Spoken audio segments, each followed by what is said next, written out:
Bien trouvé, frères d'armes. Bienvenue sur Stratégos Histoire, la chaîne où nous explorons la vie des grands stratèges et chefs militaires qui ont façonné l'histoire. Aujourd'hui, nous plongeons dans la vie de Joachim Murat, l'un des généraux les plus illustres de Napoléon, connu tant pour son courage sur le champ de bataille que pour son audacieuse stratégie à la tête de la cavalerie impériale. Mais avant de nous élancer dans cette épopée, n'oubliez pas de nous soutenir. Laissez un like, partagez vos impressions en commentaire, diffusez cette vidéo auprès d'autres passionnés d'histoire et abonnez-vous à Stratégos pour continuer à apprendre ensemble. Votre soutien nous pousse toujours plus loin. En selle, l'épopée de Joachim Murat est sur le point de commencer. Première partie, premières années. Le 25 mars 1767, dans le petit village de la Bastide-Fortunière, dans le sud de la France, naquit Joachim Murat. Il était le fils de Pierre Murat-Jordi, un aubergiste et agriculteur, et de Jeanne Loubière, issue de la petite noblesse rurale. Bien que son ascendance noble fût modeste, cette légère connexion avec l'aristocratie accompagnerait Murat tout au long de sa vie, nourrissant ses ambitions dans une société rigoureusement hiérarchisée. La Bastide-Fortunière, un village paisible de la région de Guyenne, vivait dans une relative tranquillité, tandis que le reste de la France commençait à ressentir les vents du changement. C'était la fin de l'Ancien Régime, une époque marquée par d'énormes inégalités sociales et économiques, où le poids des impôts reposait sur les paysans et les bourgeois, tandis que la noblesse et le clergé jouissaient de privilèges. Dans ce contexte, l'éducation était un luxe pour les enfants des familles modestes, mais les parents de Murat reconnurent en leur fils une étincelle de potentiel. Dès son plus jeune âge, Joachim montra une personnalité magnétique, une curiosité insatiable et un esprit rebelle. Ces qualités, qui lui valurent souvent des ennuis, seraient la clé de son futur en tant que leader et stratège. Consciente de ses ressources limitées, la famille Murat envoya Joachim étudier auprès des prêtres locaux. Au départ, il était destiné à une carrière ecclésiastique, l'une des rares voies d'ascension sociale pour un jeune homme sans fortune. Cependant, le tempérament turbulent de Joachim ne cadrait pas avec la discipline religieuse. Il rêvait d'aventure, de bataille et de la gloire qu'offrait la vie militaire. À 20 ans, Murat abandonna sa formation religieuse et s'inscrivit à l'école militaire de Brienne-le-Château. Là-bas, ce fils d'aubergiste de la Bastide-Fortunière commença à façonner son destin. Ce fut à Brienne qu'il croisa le chemin d'un autre jeune ambitieux qui aspirait à changer son destin, Napoléon Bonaparte. Bien que leur relation ne se soit pas encore développée, leurs trajectoires allèrent bientôt se croiser d'une manière qui changerait le cours de l'histoire de l'Europe. Lorsque la Révolution française éclata en 1789, Murat avait déjà commencé à gravir les échelons de l'armée. La France était plongée dans une crise politique et sociale sans précédent. La monarchie de Louis XVI était en train de s'effondrer, et les rues de Paris étaient le théâtre de manifestations, d'émeutes et de revendications d'égalité. Pour Murat, ce chaos représentait une opportunité. La Révolution ne se contentait pas d'abolir l'Ancien Régime. Elle offrait aussi aux hommes de talent la possibilité de se distinguer dans la société et l'armée, quelle que soit leur origine. Murat rejoignit l'armée révolutionnaire avec un enthousiasme féroce. Ses premières campagnes lui permirent de démontrer un courage et une détermination exceptionnels, des qualités qui ne passèrent pas inaperçues aux yeux de ses supérieurs. La Révolution française avait besoin de jeunes chefs engagés, et Murat correspondait parfaitement à ce profil. Dans les rangs de l'armée révolutionnaire, Murat participa à des combats clés qui allaient façonner l'avenir de la Révolution.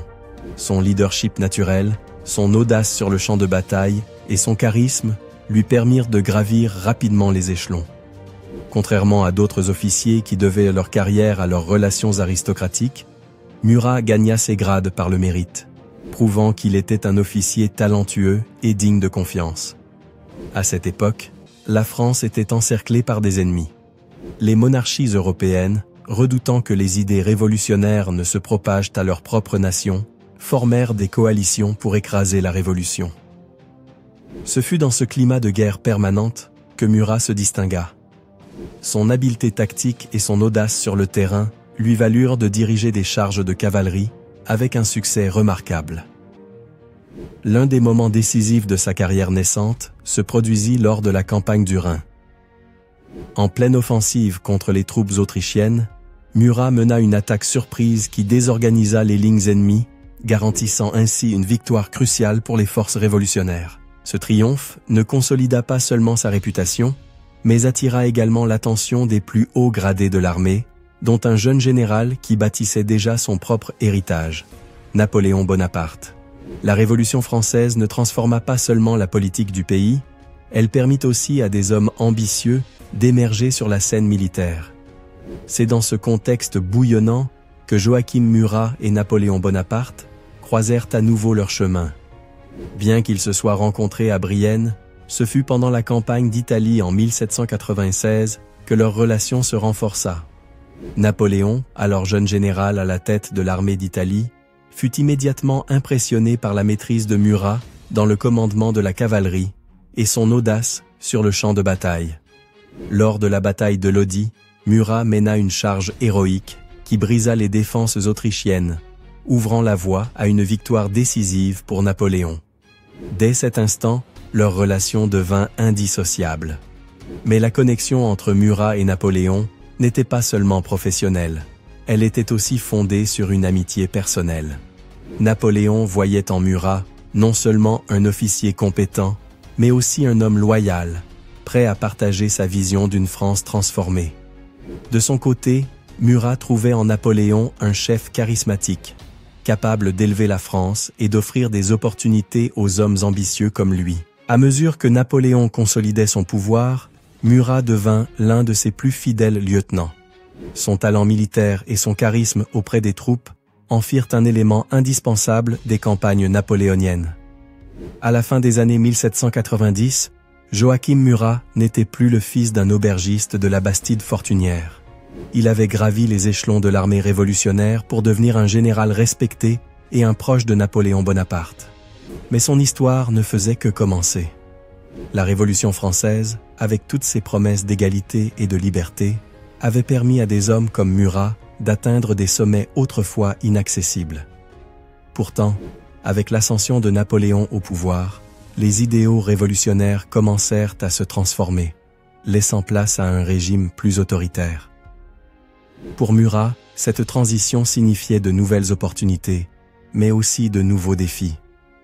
Le jeune officier qui avait rêvé d'aventure se retrouvait désormais au cœur des bouleversements qui allaient redessiner l'Europe. Mais avec le pouvoir venaient les responsabilités, et les décisions que Murat prendrait dans les années à venir allaient sceller sa place dans l'histoire.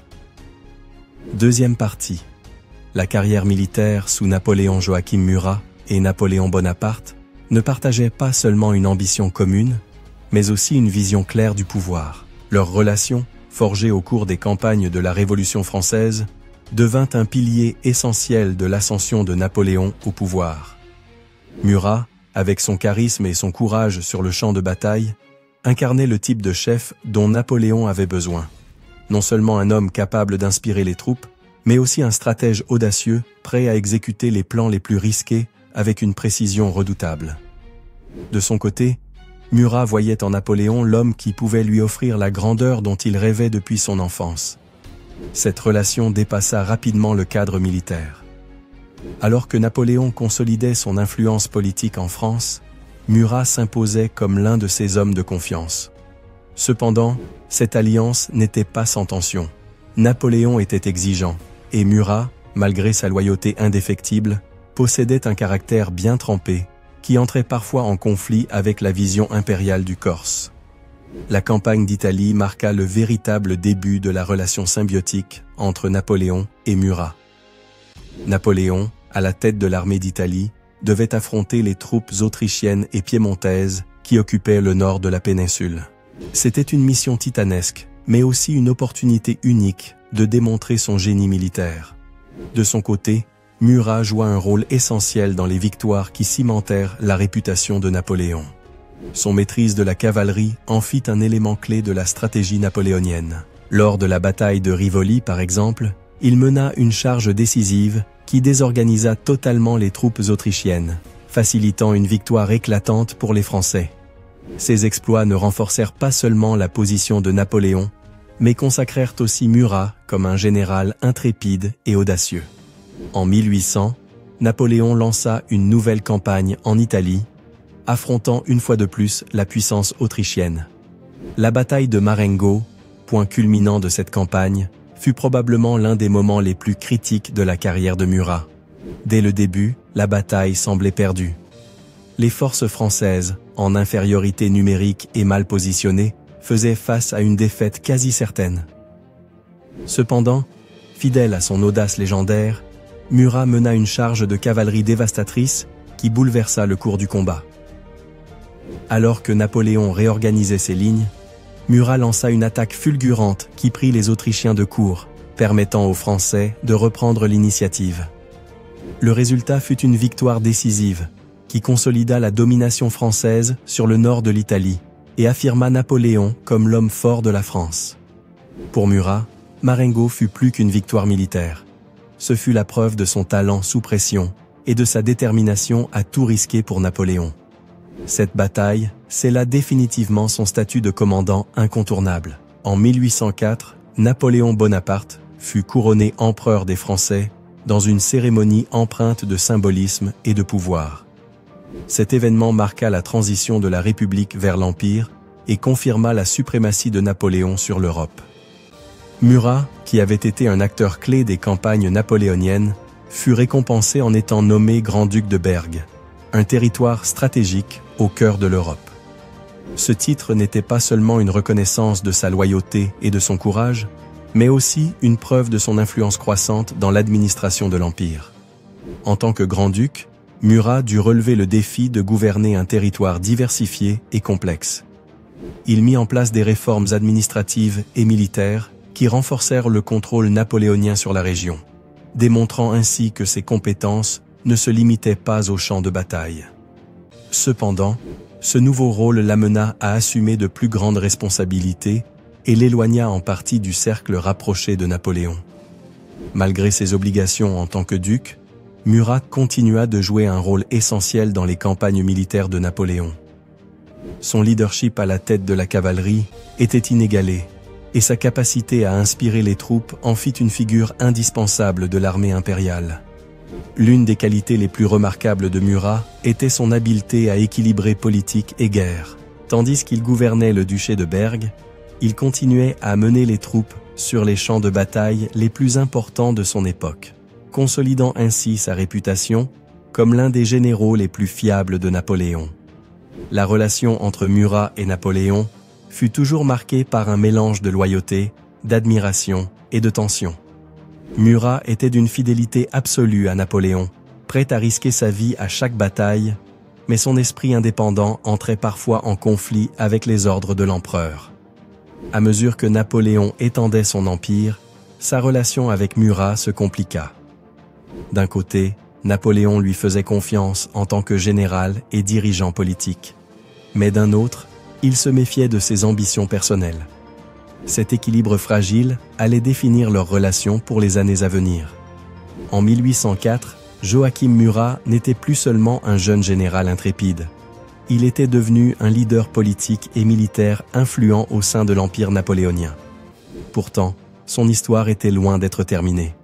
Les campagnes à venir allaient mettre à l'épreuve sa loyauté, sa capacité de commandement et son ambition personnelle. Troisième partie, le règne à Naples. En 1806, Napoléon Bonaparte, au sommet de son pouvoir, décida de placer l'un de ses généraux les plus loyaux et charismatiques sur le trône de Naples. Cet homme, c'était Joachim Murat. Après avoir vaincu les forces bourboniennes, Murat fut nommé roi, prenant ainsi le contrôle d'un territoire stratégique pour les intérêts de l'Empire napoléonien. Le défi était immense. Naples, un royaume marqué par de profondes inégalités sociales et un attachement fort à la monarchie bourbonienne, n'allait pas accepter facilement un nouveau souverain imposé par le conquérant corse. À cela s'ajoutaient les pressions extérieures des Britanniques et des Espagnols, qui cherchaient à freiner l'expansion de Napoléon en Europe. Pour Murat, gouverner Naples était bien plus qu'un simple devoir politique. C'était l'occasion de prouver qu'il n'était pas seulement un brillant stratège militaire, mais aussi un dirigeant capable de transformer un royaume divisé en une nation moderne. Mais le roi de Naples pourrait-il rester fidèle à ses idéaux et à Napoléon tout en naviguant dans une mer de conflits internes et externes? Dès son accession au trône, Murat comprit que gouverner Naples nécessitait plus que l'usage de la force. Il lança un ambitieux programme de réformes économiques, sociales et militaires. Parmi ses premiers décrets figurait l'abolition du féodalisme, une mesure destinée à briser le pouvoir des grands propriétaires terriens et à moderniser le système agricole. Sur le plan économique, il encouragea la construction de routes, de ponts et de ports afin de stimuler le commerce. Il réorganisa également le système fiscal, cherchant une plus grande équité dans un royaume profondément marqué par la pauvreté. Quant à l'armée, Murat transforma les milices napolitaines, jusqu'alors désorganisées, en une force moderne, bien équipée et entraînée selon les standards napoléoniens. Il savait qu'une armée forte était essentielle pour défendre le royaume des menaces extérieures constantes et pour consolider son pouvoir à l'intérieur. Cependant, ces réformes ne furent pas toujours bien accueillies. L'abolition du féodalisme suscita le ressentiment de la noblesse, tandis que les impôts et la conscription obligatoire provoquèrent des tensions parmi les classes populaires. En tant que roi de Naples, Murat ne pouvait rester à l'écart des conflits qui secouèrent l'Europe. La péninsule italienne était un champ de bataille perpétuel, avec les Autrichiens, les Britanniques et les Espagnols, opposant une résistance farouche à l'expansion napoléonienne. L'un des moments les plus critiques de son règne fut la lutte contre les forces autrichiennes en 1809. Lors de cette campagne, Murat dirigea personnellement son armée, prouvant qu'il restait un commandant audacieux et stratégique. Bien que les victoires ne soient pas toujours décisives, sa capacité à contenir les ennemis du royaume renforça sa réputation de chef militaire redoutable. Malgré ses succès sur le champ de bataille, les tensions avec les Britanniques persistaient. La Royal Navy imposait un blocus constant des côtes napolitaines, entravant le commerce et affaiblissant l'économie du royaume. Cette pression, combinée à l'influence des Bourbons en exil, alimentait la résistance interne contre le règne de Murat. Le mécontentement ne se limitait pas à l'élite noble.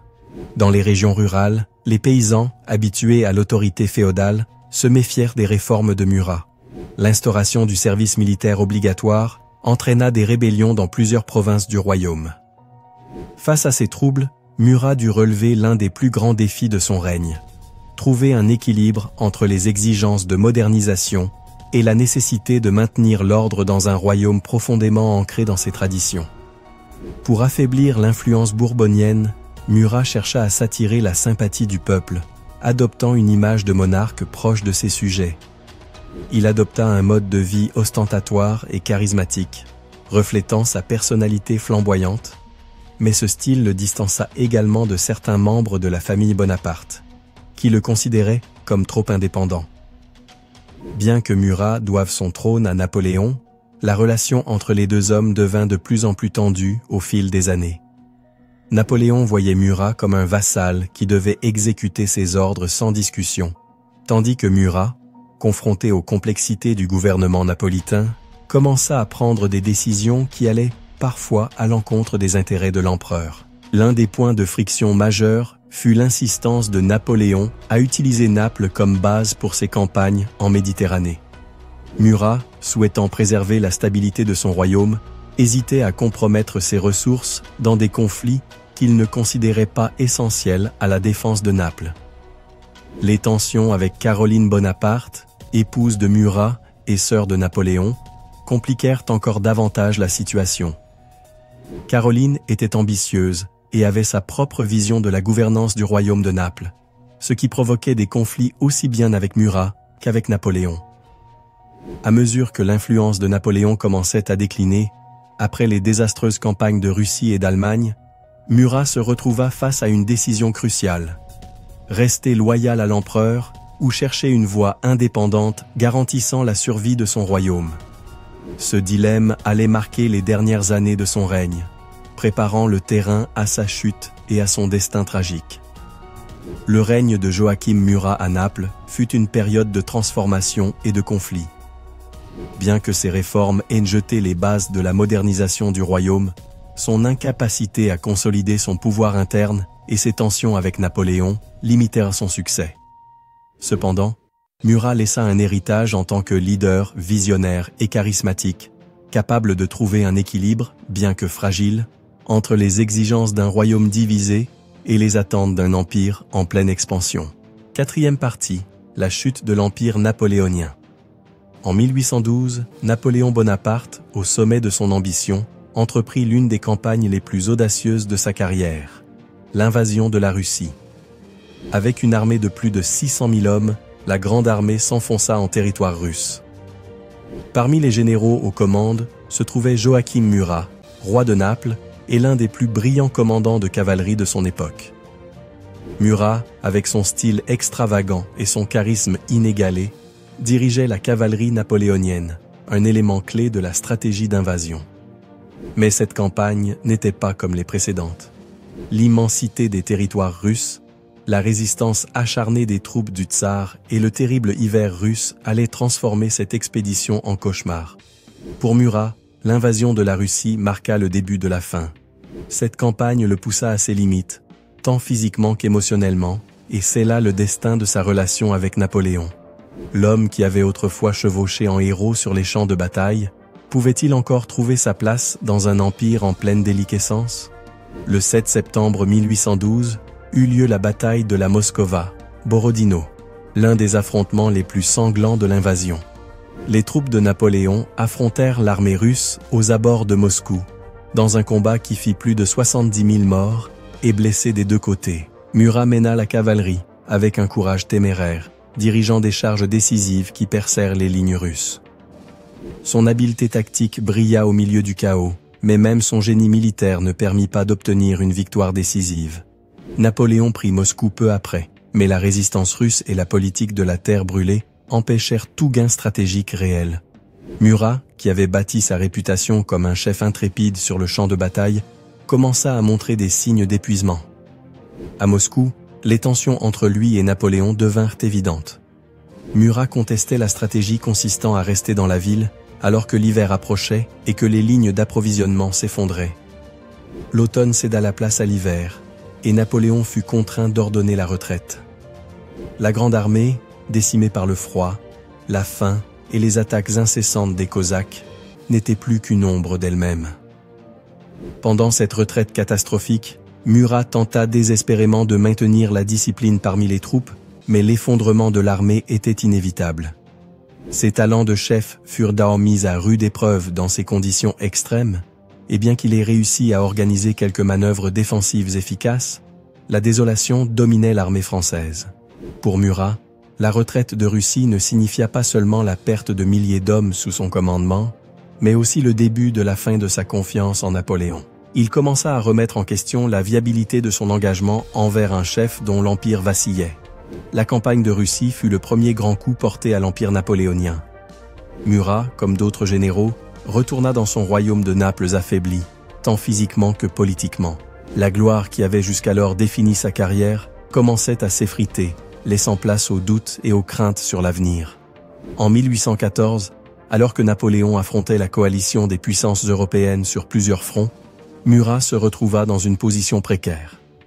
En tant que roi de Naples, il était pris entre sa loyauté envers Napoléon et la nécessité d'assurer la stabilité de son royaume.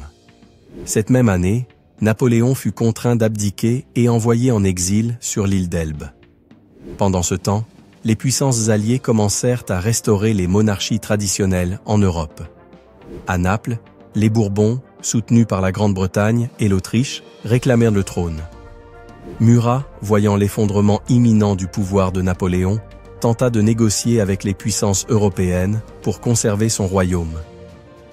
Dans un mouvement calculé, il rompit officiellement avec Napoléon et s'allia avec l'Autriche, espérant assurer sa place dans le nouvel ordre européen. La situation prit un tournant inattendu en 1815, lorsque Napoléon s'échappa de l'île d'Elbe et retourna en France, lançant ainsi la période connue sous le nom de les 100 jours. Murat, pris entre sa fidélité passée à l'empereur et son alliance récente avec l'Autriche, prit une décision risquée. Il tenta de restaurer son pouvoir en Italie, espérant consolider sa position de roi de Naples dans un nouvel équilibre politique. Cependant, ces mouvements militaires furent accueillis avec méfiance, aussi bien par Napoléon que par les puissances européennes. Murat, qui avait été un commandant clé des campagnes napoléoniennes, se retrouva isolé, sans allié de confiance. En mai 1815, Murat lança une offensive pour reprendre sa position en Italie. Mais les forces alliées, composées d'Autrichiens et de Bourbons, l'affrontèrent lors de la bataille de Tolentino. Ce fut un désastre. La défaite de Murat scella le sort de son royaume et marqua la fin de ses ambitions politiques. Après sa défaite, Murat fut capturé alors qu'il tentait de réorganiser ses forces. Les puissances européennes, déterminées à éliminer toute trace du système napoléonien, le considéraient comme une menace. La capture de Murat marqua le dernier chapitre de sa vie.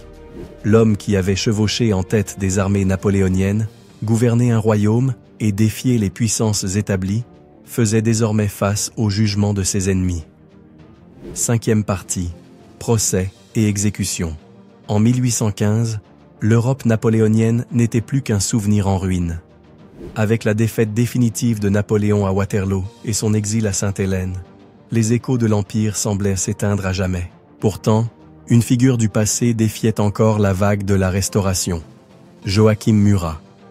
Murat, autrefois roi de Naples, le roi chevalier, se retrouva seul, sans armée ni alliés, après sa défaite à la bataille de Tolentino. Désespéré de reprendre son trône, il tenta un ultime acte audacieux. Débarquer en Calabre, rallier le peuple et reprendre Naples. Mais ce rêve fut de courte durée. Capturé par les autorités bourboniennes, Murat fut conduit dans la petite ville de Pizzo, où il allait affronter son destin final. Qu'est-ce qui avait poussé cet homme, qui avait connu la gloire et le pouvoir aux côtés de Napoléon, à finir face à une mort humiliante et solitaire? Et quel serait son héritage dans l'histoire après sa chute? Le 8 octobre 1815, Murat fut traduit devant un tribunal militaire à Pizzo. L'accusation était claire: trahison. Il était accusé d'avoir tenté de déstabiliser le royaume de Naples, qui avait été restauré sous la dynastie bourbonienne après la chute de Napoléon. Le procès fut expéditif. Les puissances européennes, réunies lors du congrès de Vienne, avaient fixé leur position. Toute menace contre le nouvel ordre devait être éradiquée sans hésitation. Murat, avec son charisme et son passé de fidélité changeante, représentait un danger que l'Europe ne pouvait tolérer. Toujours fier et combatif, Murat se défendit avec courage. Il revendiqua son droit légitime de souverain de Naples, affirmant que sa tentative de reprendre le trône relevait de l'honneur et non de la trahison. Mais ses paroles tombèrent dans l'oreille d'un sourd. Pour les Bourbons et leurs alliés, Murat n'était plus qu'un homme désespéré, un vestige encombrant du passé napoléonien. Le 13 octobre 1815, le verdict tomba. Joachim Murat serait exécuté par fusillade. La nouvelle de sa condamnation se répandit dans toute l'Europe. En France, certains le considéraient comme un martyr de la cause napoléonienne. À Naples, il était vu comme un traître qui avait mis en péril la stabilité du royaume. Dans tous les cas, son exécution n'était pas seulement un acte de justice, c'était un message. Les puissances européennes voulaient affirmer que l'ère des révolutions et des aventuriers militaires était révolue. Le 13 octobre, Murat fut conduit dans la cour du château de Pizzo, où l'attendait un peloton d'exécution. Selon les témoignages, il fit face à son destin avec un courage inébranlable. Vêtu de son uniforme militaire, il se présenta comme le soldat qu'il avait toujours été, fier jusqu'au bout. Dans ses dernières paroles, il s'adressa au peloton avec une sérénité qui bouleversa les témoins. « Soldats, visez le cœur, mais épargnez mon visage. » Le fracas des tirs mit fin à la vie de Joachim Murat. L'homme qui avait chevauché en tête des armées napoléoniennes et gouverné un royaume, mourut dans une petite forteresse italienne, loin des champs de bataille et des palais qui avaient marqué son existence.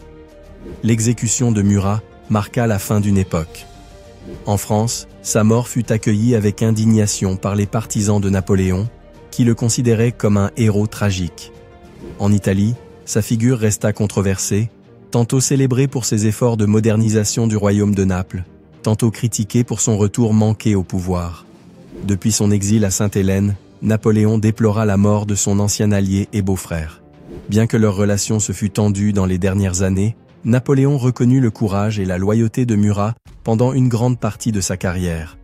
La figure de Joachim Murat a suscité des interprétations divergentes au fil de l'histoire. Pour certains, il fut un héros de la Révolution française, un homme parti de rien et devenu roi grâce à son talent et son charisme. Pour d'autres, il ne fut qu'un opportuniste, dont l'ambition l'amena à trahir aussi bien Napoléon que les idéaux révolutionnaires qu'il avait un jour défendus.